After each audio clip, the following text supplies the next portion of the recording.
The project started in 1971. It was a 2-year follow-up study that admitted people quite slowly because they stayed an average of 5 months. But by 1975, we published the first 1-year outcome paper comparing the hospital treated versus Soteria treated group. Now that's only 4 years, okay? That's really a short time in that kind of project. So we had 1-year outcome data that was just dynamite. And we went to Ortho in San Francisco and said it. We had 2,000 or 3,000 people. Paper came out, and suddenly we were famous. I was in the Sunday supplement of the San Francisco Chronicle, you know, and all this. You know, it was just all glory and ego. Everybody wanted to be there and see it and do it and everything. And we published 3 more papers in the next 2 years, all with showing very positive outcome results. So all of a sudden, you know, my colleagues woke up and they read this stuff and they said, whoops, there's this very potentially problematic experiment going on. And what they managed to do was to make it so difficult to get grant money to continue it that the staff and myself spent most, I mean the research staff and me, spent most of our time rewriting grants so that we could have written 5 books for the amount of grants. Anyway, and eventually they killed it with saying, well, it seems to have worked, and so we don't need to fund it anymore. Whoa! Okay, so they say. And I've seen that comment in the official papers. You proved your point, so now go away. Is basically what it says. So now we can ignore you. Yeah. Okay, so it works without drugs. So good deal. All right. Now we don't have to think about that anymore. That's really what it says. Yeah. So it looks like he's proved it works at least as well. There was this sort of like attempt to hold on to this, you know, regular paradigm. So it looks like shows it works just as well, and we're not putting any more funds into it. It's basically how the last paper comes through. Incredible. Yeah. So anyway, so then what happened was we actually had 2 houses. We replicated the original house 2 years later and had a second house that produced equivalent results with an entirely different staff, a different house director, same research director, but different, you know, in a different city. And so we had an immediate replication, which is what in science is what you're supposed to do, is replicate something that sort of flies in the face of the prevailing wisdom. And so we did that, you know, and that had equivalently good results. So we were really double trouble. It worked, and we could replicate it.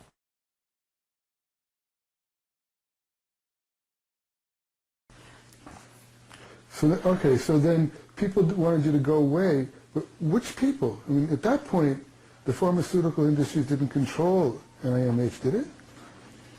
Well, I think you can say fairly that the pharmaceutical industry still doesn't control the NIMH. But Would you say the same thing about the FDA? well, no, I think that's a different story. That's a side story. But what made it go away were the biological psychiatrists who sat on those peer review committees. And they were so committed to the notion of schizophrenia as a biologic condition that it is amenable to medication and not much else, that they killed the project in those committees. And it was some of the most extraordinary interaction I've ever had in my life with these committees. I mean, it was just extraordinary stuff. And Bob read some of the so-called pink sheets, which are the write-ups of the committee's deliberations. The project was reviewed and site visited. That means they sent famous guys out more times in its life than any other NIMH project ever had been. So if there was any possibility that data was fudged or it was an anomaly, they would have uncovered that. They were scrutinizing this thing very carefully. Extremely carefully. Is that where you got those comments, that you saw those comments that it's good, so what we shouldn't fund it, and we're to this point? You're right. I mean, From the When I pink was sheets? writing about this, I wanted to write from documents, and so Loren had these pink sheets, these review things, and it would become quite clear in these sheets. One is that they didn't want the project to succeed. That you just would see this in the language. That there was really, you could see sort of an undercurrent of hostility, I think, in some of the writing. I don't know if you agree, but I thought it was there. And then when the data, even though after they had examined it in every which way possible, still showed good results, there would be this grudging sort of, okay, so you're getting good results, so it's working. Which you just could see a total lack of interest in pursuing the ramifications of the project and the outcomes, and the wish that it would go away. That's quite clear in the pink sheets, I think. People without that balancing, without that chemical intervention, do better than people who got this chemical intervention that's supposedly correcting something. So that they kill by saying, yeah, you proved that already, now we can ignore you. That is rather astounding. It's like, how do you understand the switch that's working in their brains? What medication do they need to see straight? So Loren gets good outcomes with his, but it's not like they don't think they're getting good outcomes with their drugs. But if you don't need the drugs to get the good outcomes, it can't be correcting the chemical, that can't be the mechanism for that's causing the problem in the first place, because you didn't correct any chemical imbalance. But they pursue along parallel paths, and I'm not sure the good outcomes that Loren gets necessarily says to them, well, our dopamine hypothesis is false. Better outcomes, though, not good outcomes, better outcomes. What point in the studies did you start to get equivalent outcomes? Because the neuroleptics immediately knock out the symptoms. Somebody's upset, they're hallucinating, they're distressed, and they're making noises. You can knock out those behaviors with heavy doses of neuroleptics. You can almost instantaneously bring that about in a day or two. But at a certain point, people... 6 weeks.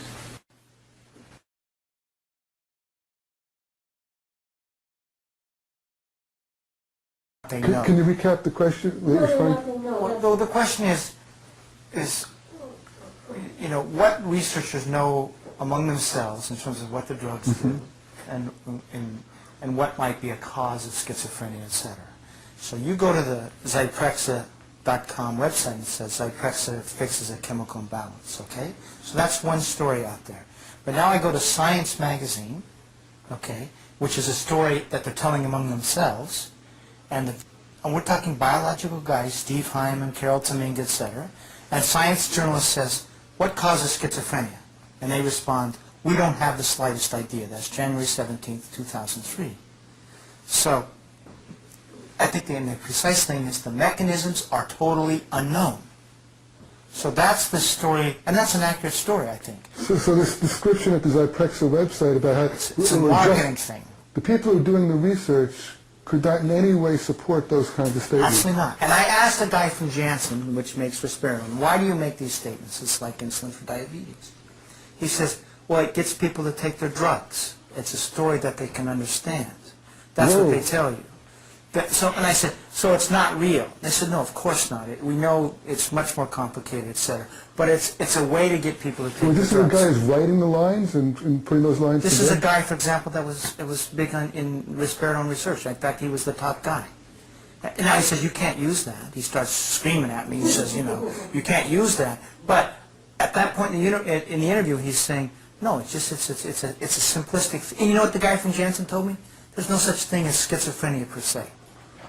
He says it's a term used to describe a lot of disparate symptoms that we collectively call schizophrenia. So even at Janssen saying there is no thing discrete called schizophrenia. So this guy starts screaming at you not to go, you can't quote him on that. Well, screaming, he says strongly, he says, you know, you can't use this. And they know there's a game going on. They all back down, you do the interviews as a journalist. Here's what happens. They all say it's like insulin for diabetes. Then you say, well, no, it's not. No, you say, what's the evidence for that? And very quickly they say, okay, it's just a metaphor to get people to take their drugs. That happens all the time when you do interviews like this. Okay.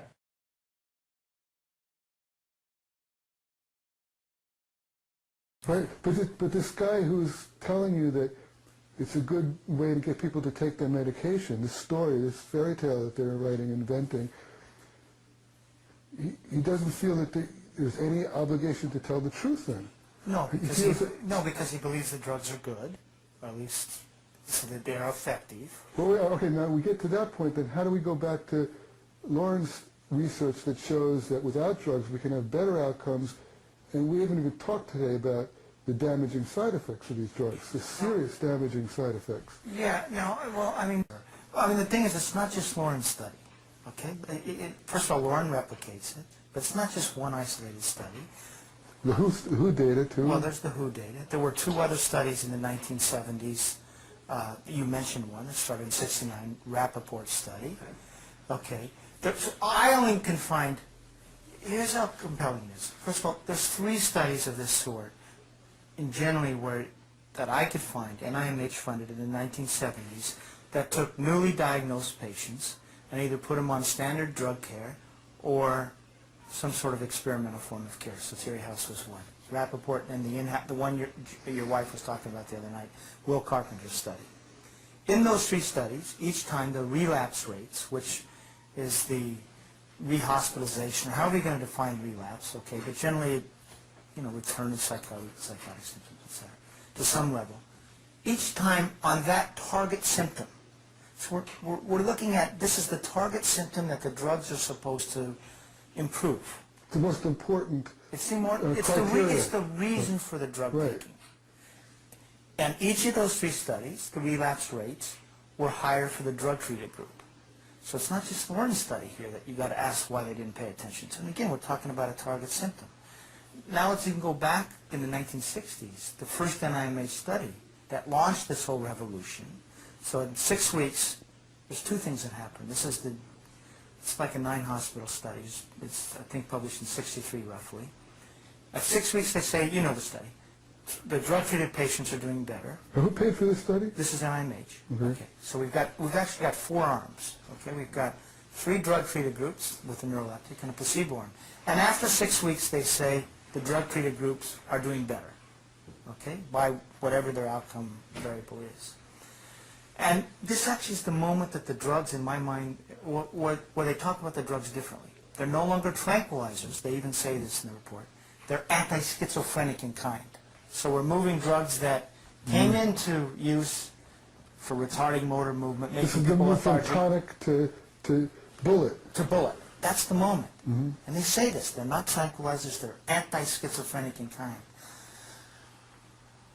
But what happens a year later when they come back? The relapse rates, the rehospitalization rates are highest for the 3 drug-treated groups.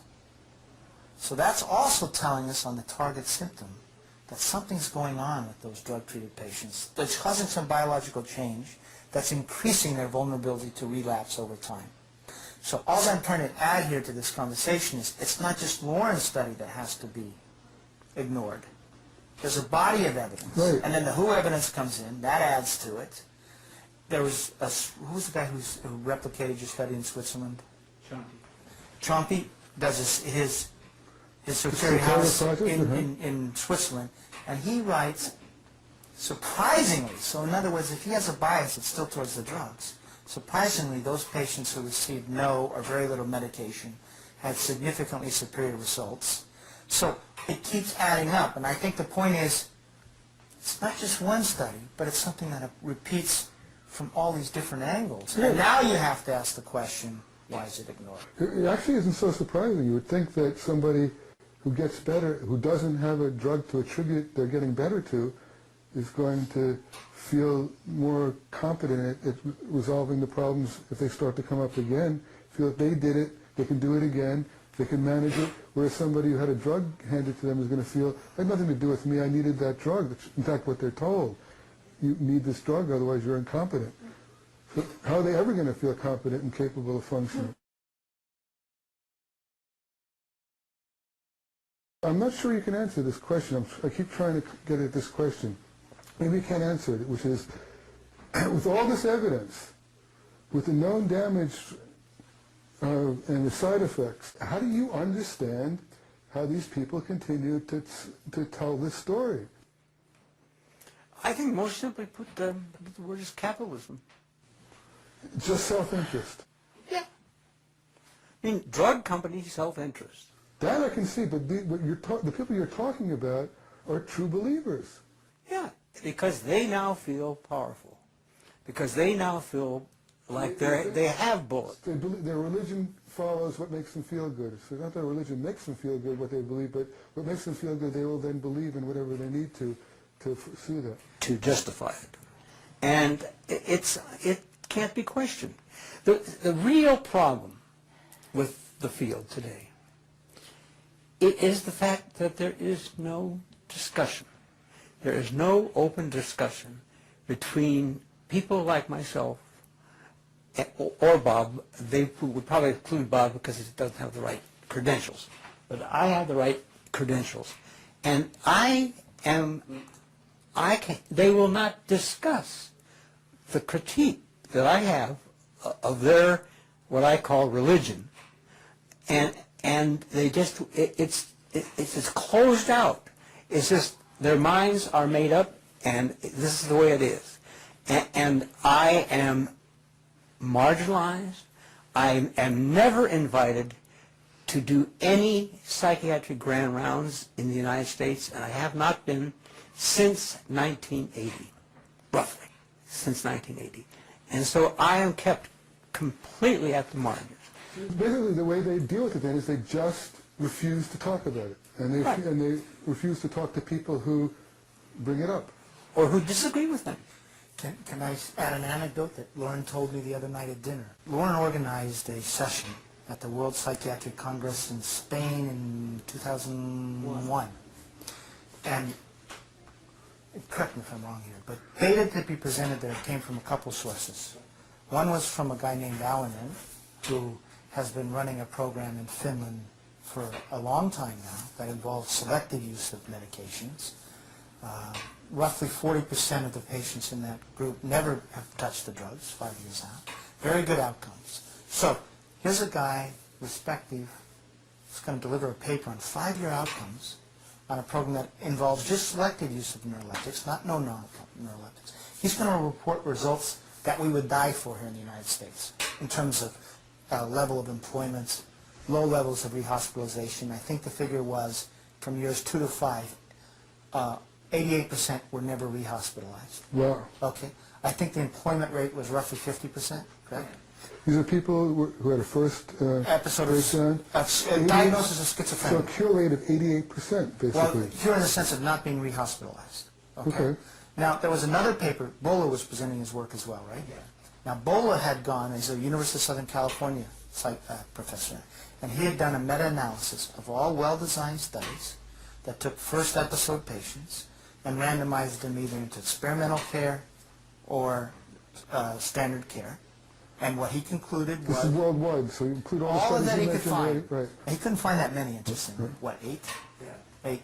And what he concludes is, through his meta-analysis, is that you get better results with the experimental form of care, the non-drug form of care. So now we have these two sort of big picture things. A program operating in Finland for a number of years, a meta-analysis, and I don't know what the title of your session was, what, treating without drugs or something? I don't really remember, but something like that. Guess how many people came to the session? Oh, wow. I was stunned.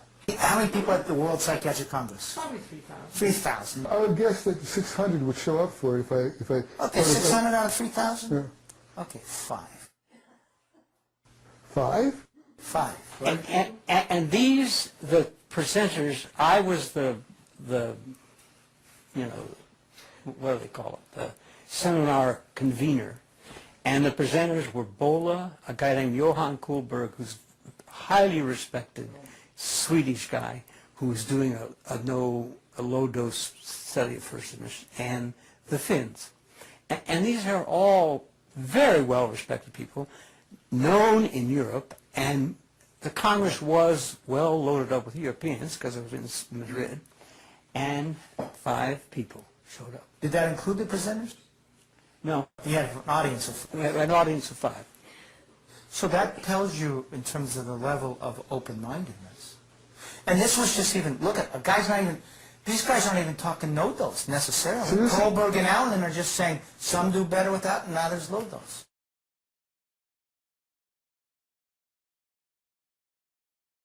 Like, I got to tell Loren this story, Rob. Okay. You've heard it already. But I was applying, but I think it goes along with the whole religion business.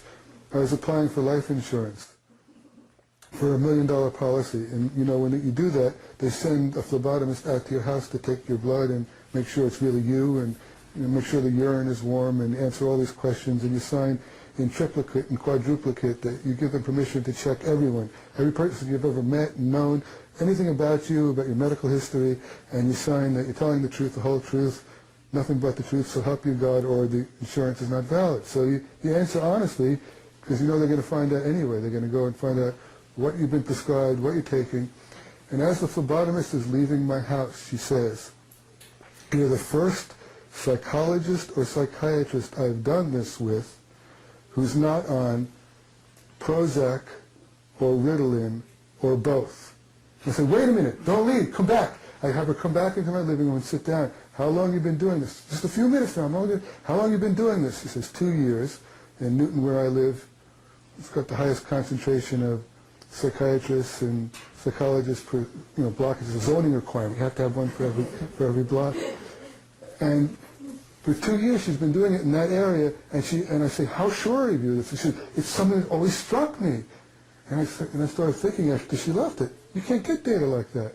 Where do you get data like that? Who's going to come up with, if you send out a questionnaire to psychiatrists, you get a 5% return rate, right?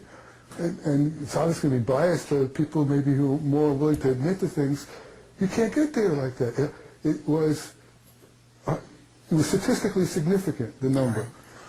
And You see, but that just tells you the level of belief in, especially the SSRIs. Those folks would not take an antipsychotic because they know that they probably have a bad downside.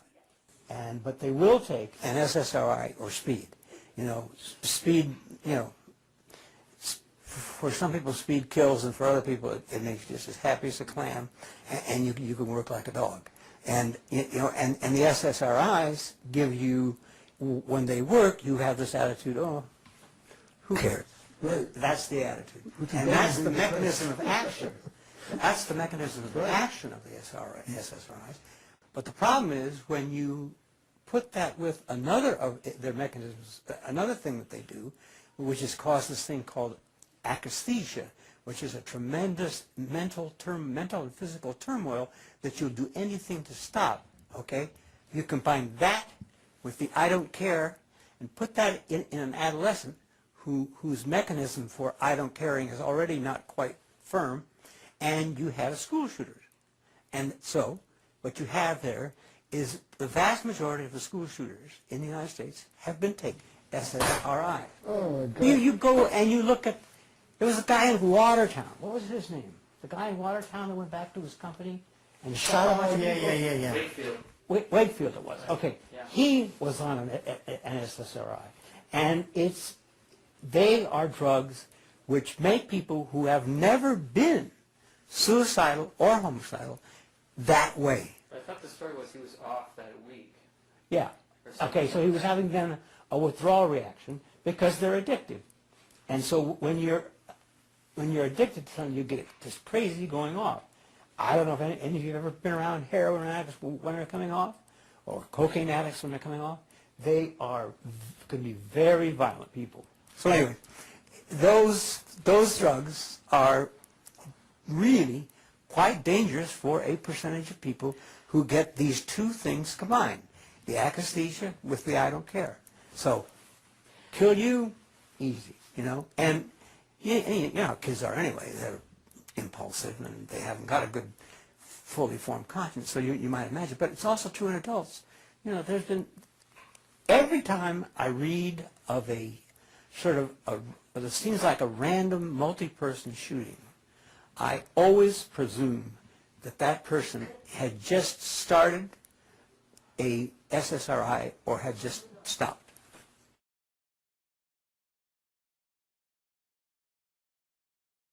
Well, there is no one these days who goes into a emergency room of a hospital, is designated as psychotic in some way, 100% of those people will get a neuroleptic for openers.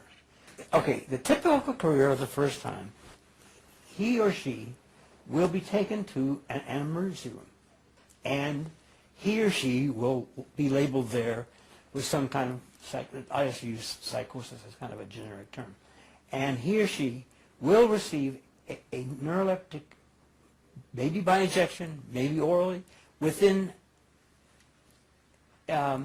somewhere between a half hour and an hour and a half. In the emergency room? In the emergency room. And then they will be sent up to the psychiatric ward, where they will continue this regime, and they will be discharged an average of, I think it's about 9 or 10 days now later, in this sort of stupefied state, and out back to probably at first their family, but after they get through it a few times, then they go out to halfway houses that are in the system and so forth and so on. So there is just no way now that I know, or no place now that I know, where if you are psychotic for the first time, you will not be treated with drugs. In fact, it is generally felt to be, or thought to be, or said to be, malpractice to have not treated that person with neuroleptic drugs, as that's the way the thing goes.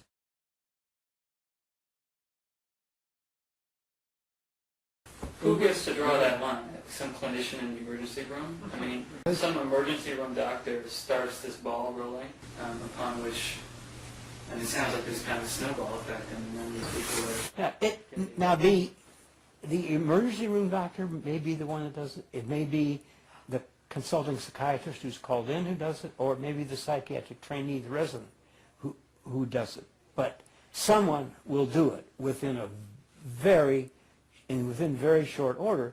What you're saying, though, is that in that moment, within a half an hour, in that environment, a decision can be made that completely destroys or shapes the rest of the person's life. It's a clear, now you're going down this path, you are now a permanent schizophrenic. I think that is really a really important point. You get put down a path the moment you get that initial neuroleptization, you're going down a certain path. And unless you have the gumption to get your ass out of the hospital and stop the drugs within, let's say, a few days, and if you believe what you're being told on the ward and elsewhere, this business about diabetes, and if you swallow that line and go with it, because it's powerful medical words, then you're sunk. It's only the ones who have either family or themselves who say, oh no, I don't want that.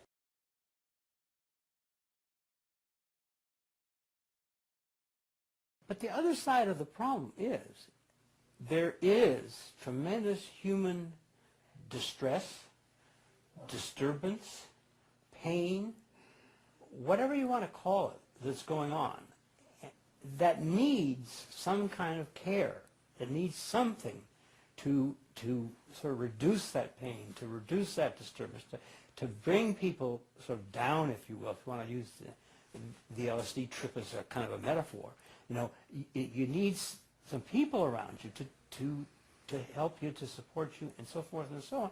And so what happens is they have substituted the drugs for people. When people ask me, well, do you ever think drugs should be used? I said, well, I think that the fact of the matter is that there's almost nowhere in the United States where you can go where you can have the kind of interpersonal support that's needed so that you don't need the drugs to bring people down.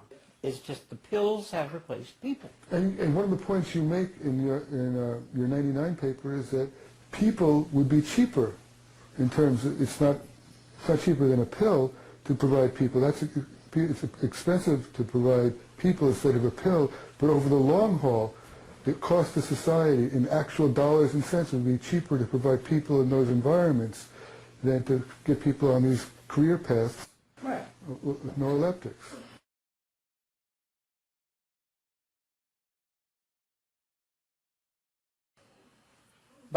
I'm quite cynical about the whole thing. There are a few people who are sort of in this tiny little camp that we have, that believes this way. But the power, the power is where the money is. The power, the money is in psychiatry and big pharma. That's where the money is. And now the psychologists want in. They're trying to get prescription privilege. I used to want to get prescription privilege. I wanted to be equal with psychiatrists, and I thought it would be a great thing for psychology. And now I actually realize it'll be the end of psychology. It'll be the end of psychotherapy in psychology. And do you know who is And it's gonna happen. providing the money? Yeah, they want the pharmaceutical companies want the psychologists to have prescription. They're already starting to put ads in our journals. Yes. But the interesting thing is that they're going to create a fight between themselves and psychiatry.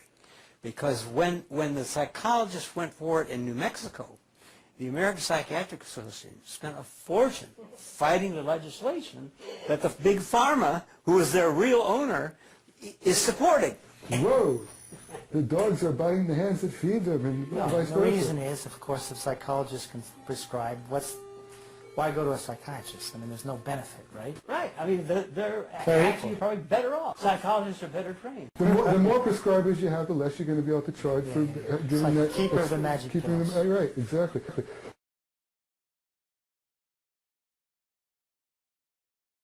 And I asked a question about the FDA.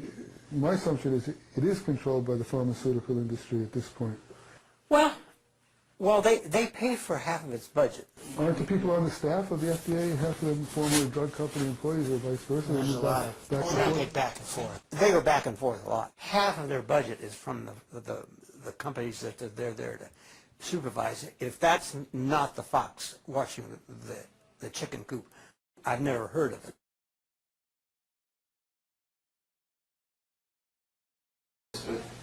Is it basically a proven thing that the interpersonal, phenomenological, or whatever you want to call it, approach to treatment of people labeled as schizophrenics, is it proven that that's, in the long term or the short term, more effective than the drug treatments that are currently administered?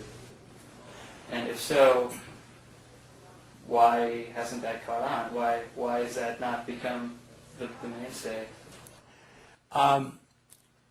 Let's say that there is a good bit of evidence that psychosocial treatment, whether you call it interpersonal phenomenology or Kohutian psychoanalysis, whatever. Support community. Psychosocial, anyway, what a very supportive milieu with plenty of people around to provide sort of the interpersonal sustenance and help you address the subjective experience you're having and to understand it, that works.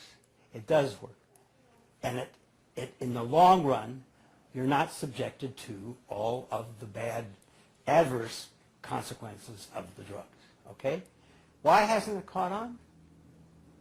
Where's the profit? So, that's your answer? Yep.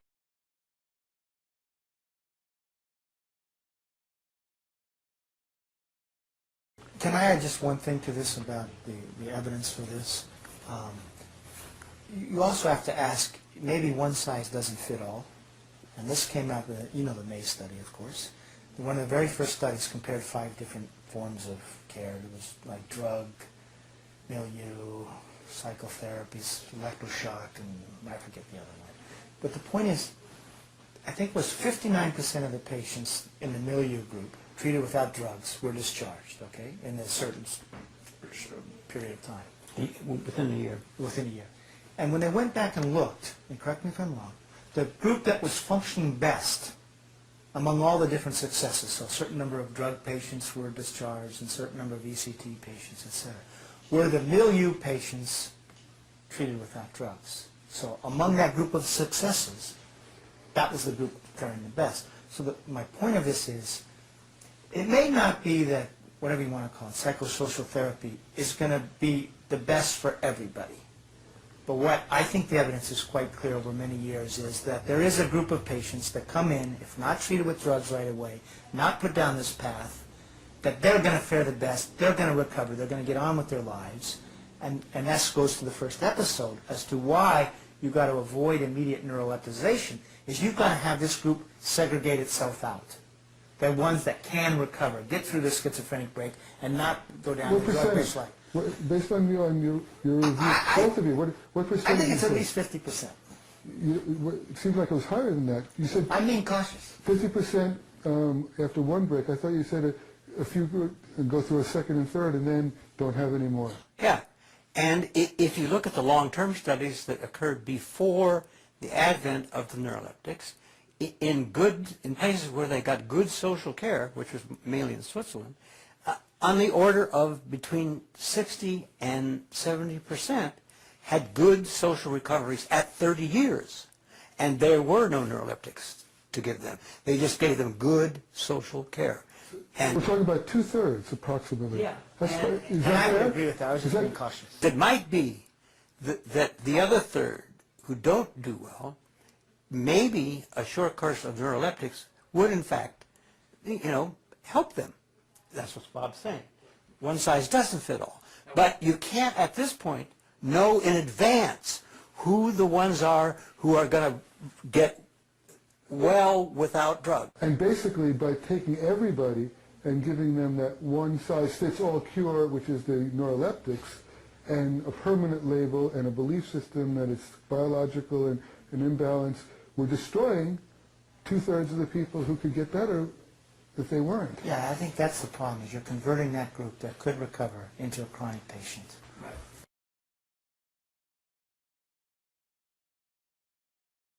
Loren said earlier, just to repeat this, 2 things to reform the system, and I really believe the evidence is so solid on this, is 1, you need programs that set up for the first episode breaks, no immediate neuroleptization for the reasons we've talked about. And then second, you need supportive environments that allow gradual withdrawal. And that doesn't exist either. Now, one of the problems with Zuzu's place is the system doesn't support it. Okay? And so you get conflicting, viewpoints, etc. What you need is supportive community places with support systems for gradual withdrawal. Now, what the Harvard doctors found when they looked at that is roughly 1/3 relapsed within 6 months. But they had a very interesting statement. They said those that didn't had an excellent chance of remaining well indefinitely off the drugs. That's your 65% again. So we keep coming up to this percentage of people, roughly 2/3, who will do better without the drugs, and you need a system for segregating it out, and you need to separate it.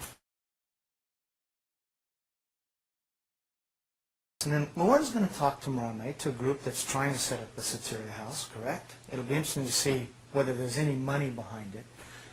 Alaska, are you still in touch with Gottstein? Alaska did, the mental health board, after the last meeting, passed a resolution, believe it or not, saying they needed to look into whether you should build a system where you do not do immediate neuroleptization. Now, I don't know what's going to come of that, but after that, they actually passed this thing as a system, a mental health board that has budget money. Should we set up, in essence, a Soteria house for first episode patients?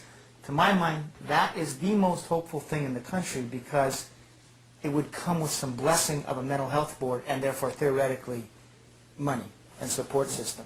The problem is you have to have a reliable stream of money. That's the bottom line.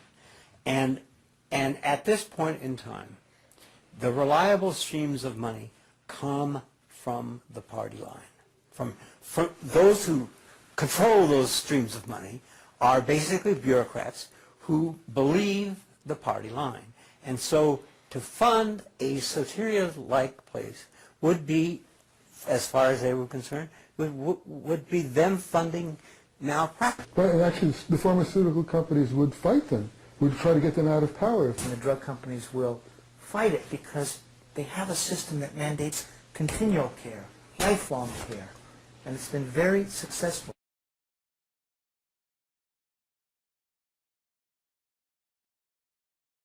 You can't make a case for them on the evidence for the way they're used today. In fact, what you're saying, the data, you're saying the evidence, if it was real evidence-based, is that we're destroying as much as 60% of the people who come in with no benefit. 60% of the people. No, I think you're diminishing their life. You're taking them from acute people and making them chronic patients. Well, with the tardive dyskinesias, it's more than just diminishing. And so how do you, any reaction to the new laws, community commitment laws, and this new move to develop a implantable antipsychotic using Haldol of all drugs? My answer is absolutely predictable. First off, I think giving a drug like that you can't basically stop for a year is criminal because of the known long-term adverse consequences that, 5% a year will get tardive dyskinesia from that drug. So in that year you have a new 5%, next year a new 5%, and by 20 years everybody has tardive dyskinesia.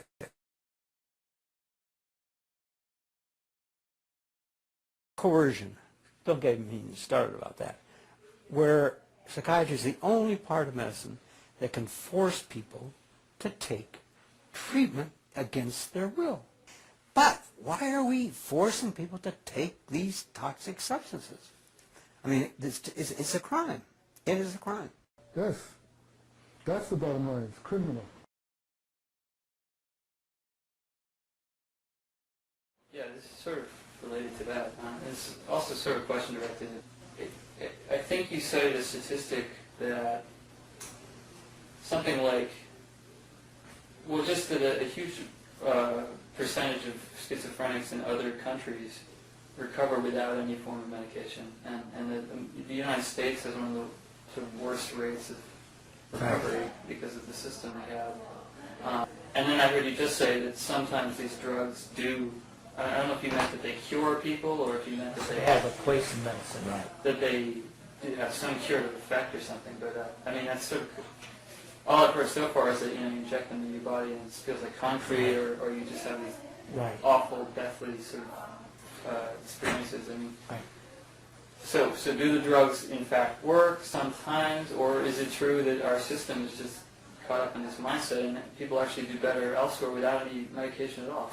Yeah, let me see if I can put all that together. First of all, I didn't say the drugs were curative. Okay. I said as tonics, reducing certain symptoms in certain people, you can see both of a short-term benefit to them or use for them, and maybe there is some group of this group that enters and gets diagnosed with schizophrenia that in fact does better on the drugs. That may be possible. And one of the reasons I believe that is you have a thoughtful guy like Alan who finds a use for the drugs. So he's not a believer. That tells me that a clinician who is open-minded finds a place for them and is looking at recovery.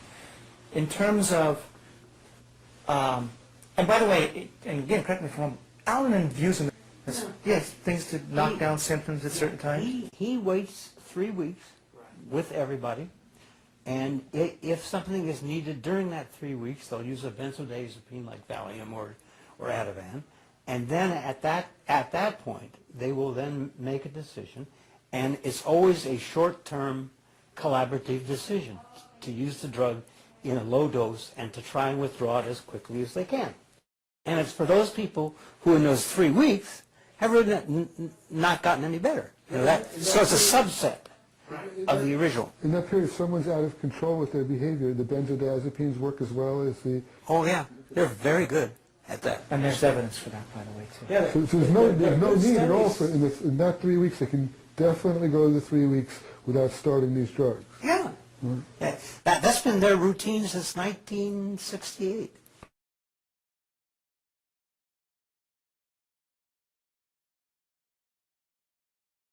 Now, just to go back to the WHO studies you're talking about, which was actually what got me interested in this whole thing. First of all, what the World Health Organization reported was that in the developed countries, U.S. and the rich countries, outcomes were much worse than in the poor countries. And first of all, that's number one. Number two is that they had surprisingly high, basically good outcome recovery rates in the poor countries. And you know what the figure is? Roughly 65%, something we've heard again here tonight. Okay? 35% chronically ill, 65% in this good outcomes category. Third, what happens in the rich countries? The overwhelming majority become chronically ill. So much so that they concluded that living in a rich country was, quote, a strong predictor that you'd never fully recover. So, first of all, that tells you that somehow you're pushing people into the chronic category here, and that whereas in the poor countries, there's this group that selects out 65% roughly, that ends up in the good outcomes category. And by the way, it even breaks down into the 40 and 25% we're talking about, where 40% will have a single episode and never relapse in the 5-year time. And then a second one, 25%, might have a second episode, but by the end of 3 or 5 years, they're again in the good outcomes category, which fits some of the stuff we're talking about here in terms of natural spectrum of outcomes.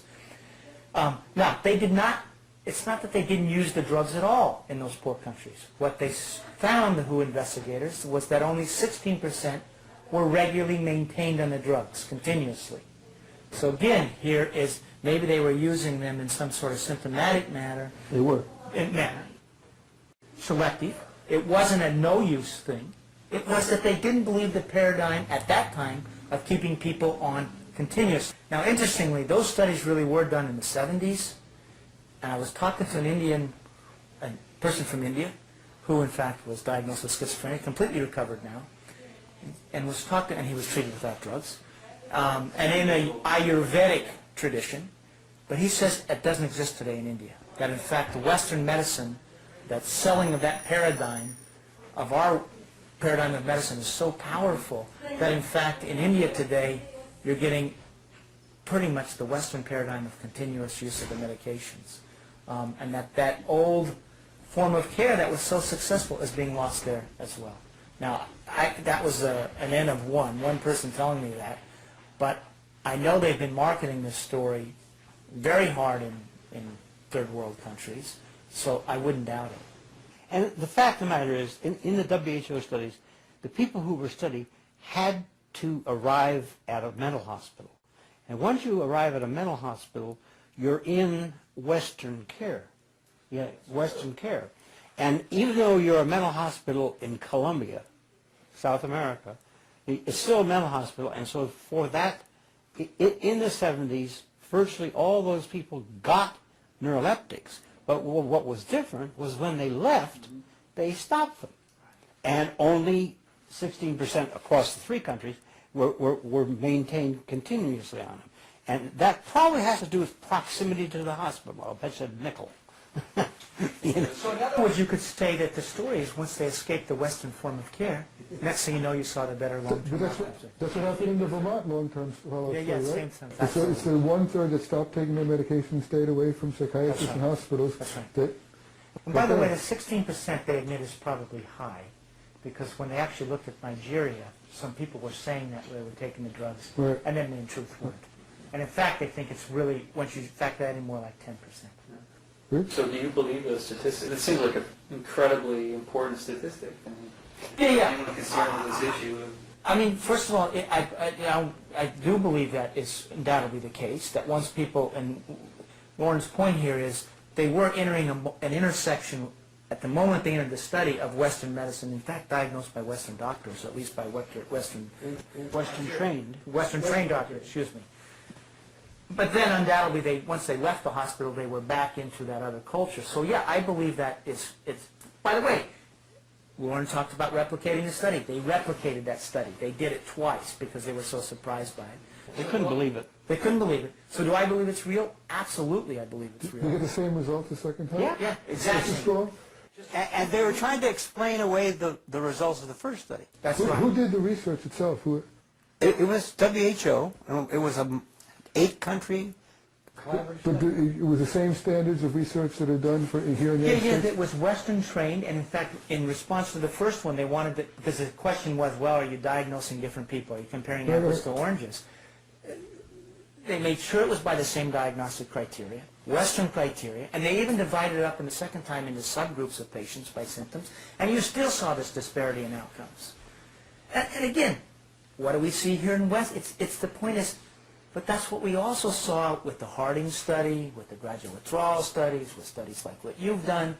We see that many patients do better without the drugs, so it all fits, in my opinion, into this story that 65% of patients, in fact, would do better without the drugs, and we convert them into chronic patients. And that, I think, explains virtually everything we see.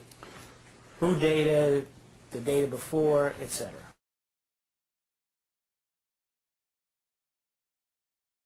Well, I just think that the WHO data is so good because, you know, those were party liners who designed that study, because their major thing was to prove that there was schizophrenia anywhere you looked in the world, and it was manifest. And it was manifest in the same way in Nigeria as it is in Maryland. You know, and that was the original reason for the study.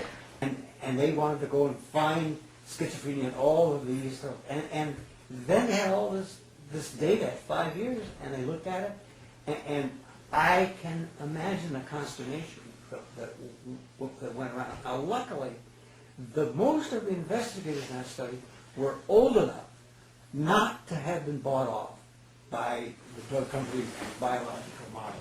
They were senior citizens at that time when the study was planned. You know, real scientists. In the 60s. Right.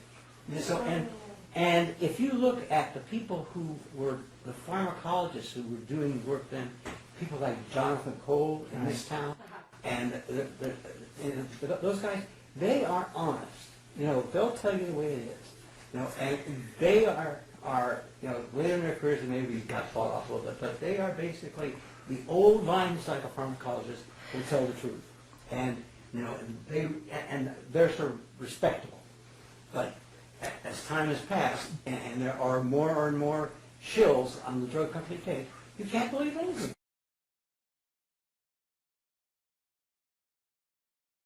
So two questions. One is, they were true believers when they started. Were they true believers when they finished? Did it change their minds? I think it changed the investigators. That's what I mean, the people who did the research. So that we have a dozen people who believe different. So they actually bought their own data then and said, okay, this is real. But they didn't attribute the difference in outcomes to the drugs. They did not. No. What In did they- fact, it's interesting, and this shows that they were believers in our Western form of care. On the second study, as they're trying to search for this reason for this difference, okay, so they first of all, they replicate the study, they find the difference the second time, and now they start looking for variables that maybe can explain it. So they say, aha, maybe the people in the poor countries were better at taking their drugs more consistently. There was greater drug use in the poor countries, and that's the reason for the better outcomes. So the bias comes out in that way. And they said, and then they say, but no, that can't be, because then when we looked at the drug use, we found that it was much lesser there. So drugs couldn't be the reason for the better outcomes. And they never take the next step, though, and ask themselves, is that the variable that causes, at least publicly in their writings, causes the worst outcomes? What they then did, they made a left turn. And they said the reason that they did better was because in those cultures, they could return to a social role. They had extended families that would take them in, and that they generally had, you know, something to do. The fact of the matter is that is true, but you know, the three countries, the nature of the cultures are not very similar. You know, it's India, Colombia, Nigeria. You know, those are not exactly the same cultures. You know, and so they have some features, kind of like all cultures do, but they're very different cultures. But the second study really tried to find the factors, the environmental factors, but never did come to the conclusion that that the low drug intake was the reason for the good outcomes. That they never quite got that far. Couldn't make that leap. It's too damaging. And that's why they were, I said, they were party liners. But that's also why you believe the study, because it was set up. Right. Because the people, even at the conclusion, didn't become believers in this alternative view about the medicines. Right. They were still believers at the end, and they still found the same difference in cure. Right, which tells you the bias was in the other direction of the outcome. And they found it. That's overwhelming. As far as I'm concerned, when people don't believe in what they come up with findings that they still don't believe in, you know that those findings are real. That data is real.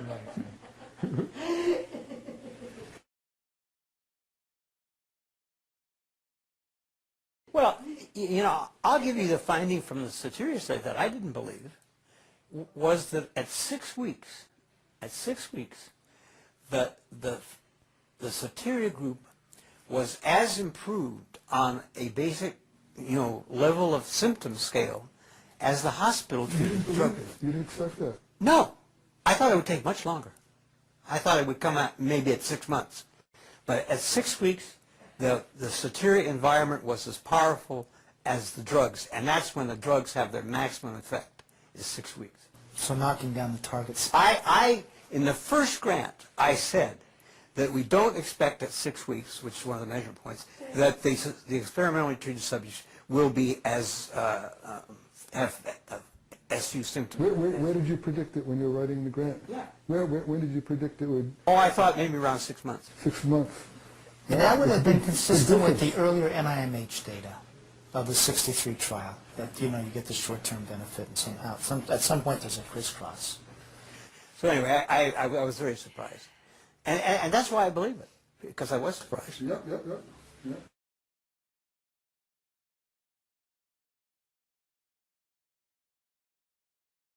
One last bit of evidence here, and I think this is really troubling, that needs to be investigated, which might even make you think you should just throw the neuroleptics out. And this was a study by Gurr at the University of Pennsylvania, in which they followed people, and I forget the exact study design, but what they did is they observed people with MRIs, newly diagnosed patients over an 18-month period.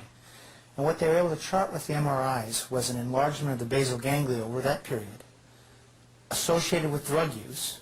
They took that change in the enlargement caused by the drugs, and as that enlargement occurred, they found a worsening of both positive and negative symptoms. So you saw in a study, an imaging study, drug causes change in the brain that is associated both with chronicity and a worsening of symptoms. So that needs further investigation at the very least, because that might even say to yourself, is there this 30% group? Is there a 40% group? Or are you just pushing everybody towards a more chronic case? I don't know the answer to that, but they should investigate it more. It was really interesting, her line of thinking, if you read her paper. So she shows it's associated with the worsening of symptoms, target symptoms. And she says, this may lessen the benefit from the drug. Once you go, that's not, you just found there's no benefit. You found it makes it worse. The symptoms are getting worse, but... This may make us think about this. What are you talking about? If you guys look from where I'm sitting, literally, you're talking and how you're saying these things and you're laughing about these absurdities that are produced by the brightest brains in America, so to speak. Horrifying for you. It's Right, really we're horrific. laughing because it seems so absurd. It's not just that. It's not just absurd. This is a huge phenomenon. This is not just a small group of people called schizophrenics who are teensy people. It's all over the world. This is all over many generations.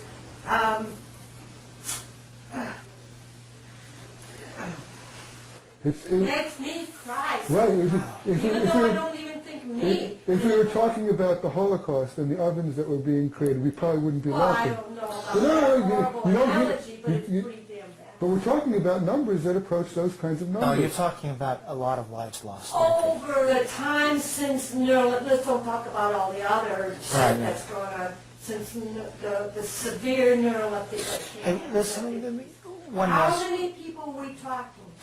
It's just one little example, which you're absolutely right. I had a good friend in high school, very smart guy, lovely human being. He had, he did some drugs in college, etc. And then he had two friends die in a car crash, just as he graduated from college, a time when, you're sort of emotionally strung out anyway. So he has some sort of psychotic break. He was put on neuroleptics. Spent the next 20 years of his life on neuroleptics, became ever fatter, ever less of a human being, and then finally just died from the drugs. So that's just one of many millions. But what happens if he's not treated in that initial time with drugs? He might have a totally different life. But so I know that's the. So what I'm saying is you're absolutely right. The human loss is huge. Statistically, since the inception of the use of the neuroleptic, the chlorpromazine, what is the guess of how many people worldwide, how many people are Good you question. talking about? Good question. Can you do an estimate? I know How many, thousands how many myself. lives have been lost and how many lives have been made not worth or barely worth living from these Worldwide? effects? Yeah, yeah. Just, Has anybody done that? no one's ever tried to It's calculate got to that. be over 20 million, I would think, wouldn't you say? Worldwide? Lifetime prevalence is said to be around 1%. So 1% of 6 billion, just to say how many people are alive today? Okay, 1% of 6 billion is 60 million. 60 million, and 60 million, about half of them won't come into, even though in third world countries it's increasing, or half of them won't see these treatments. Yeah, but the other opposite of that is the neuroleptics have never been used just for those diagnosed with Correct. schizophrenia. Use So, all kinds of diagnoses. listen, So it's a staggering number. It's a staggering. It's a staggering. It's like worse than Stalin's war crimes or something like that. It's like the death toll from World War II. I mean, the diminishment of life is huge. And then there's not just that maybe people will die or something, but how do you quantify the quality of life? And I've been thinking about that for years myself. You know, what kind of life could I have? Right. Okay. But I know people like Jack. I know people who have names, numbers, and I know them as people. Right. And I seen them when they were like 15, 20. Right. And then 10 years later, I could name the kinds of things that would boggle your mind about what happened to them. It's like Bob's story with his friend. Who is going to My quantify these qualities that go like, here's your level quality of life, and it goes whoop. No, you're absolutely right. I mean, as you know, and everyone knows, that's what the term diminished. You're talking about huge diminishment, suffering. Becoming a shadow, a ghost of a human being. Right, and that in itself speaks to what we need to do. Yeah, you mean the scope of the problem.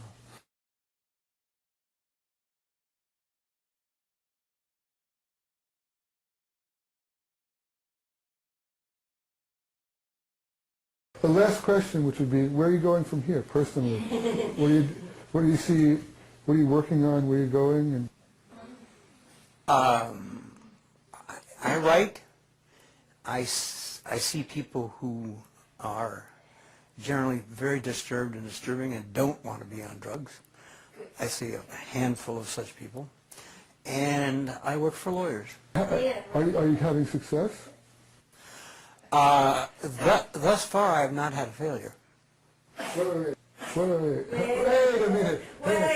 Even though it's not a statistically controlled double-blind sample, how many people? How long have you been doing this? Just since I got deinstitutionalized in late 1998. Since 1990. So for 5 years, 10 people, 15 people, 20 people, About 10 people. and everyone's making it. And other people who are withdrawing from medications, you're working with people wanting to do that? I had a few of those, and those work too. All right, that's a good note to end on.